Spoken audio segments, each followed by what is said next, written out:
news when you want it with Bloomberg News Now. I'm Monica Rix. President Trump's upping the ante in the Middle East as the war in Iran enters its third week now. The president posting on social media, the U.S. had bombed military targets on Harg Island, where Iran exports most of its oil, calling it, quote, one of the most powerful bombing raids in the history of the Middle East.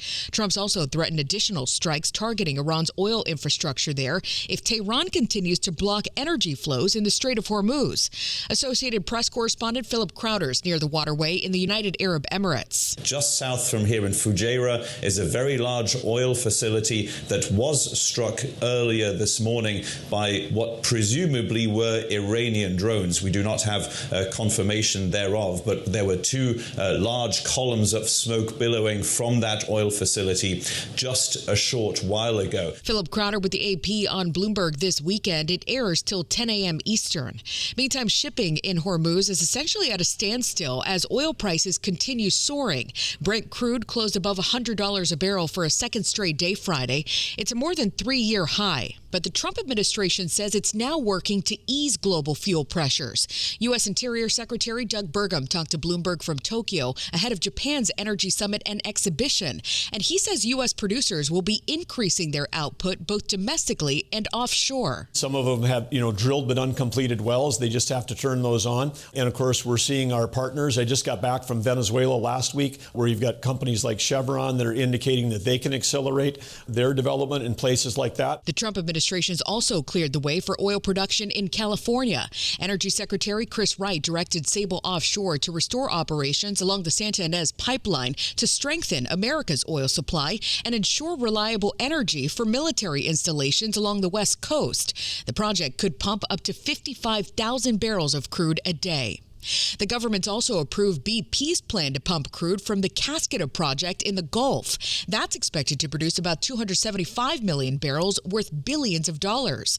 It'll also be BP's first development in the Gulf since the deadly Deepwater Horizon disaster in 2010. That triggered the worst oil spill in U.S. history. North Korea fired at least 10 ballistic missiles this morning in response to the U.S. and South Korea's joint military drills this week. They flew a little over 200 miles before landing in the Eastern Sea. It's North Korea's third ballistic missile test this year.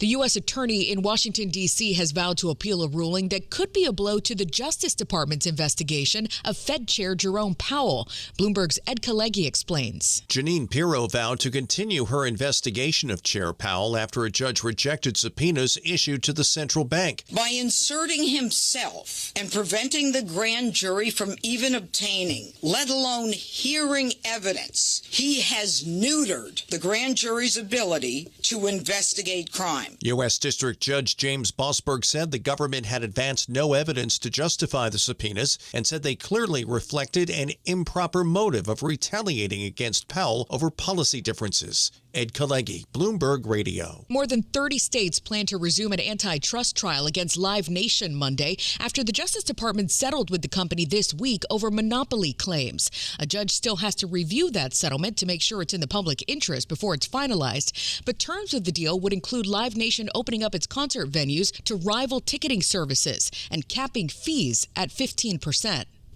Senate Homeland Security and Government Affairs Committee Chair Rand Paul says he wants to hold a confirmation hearing next week for Senator Markwayne Mullin as the next Homeland Security chief. But whistleblowers who once worked for DHS are now having their say in Congress.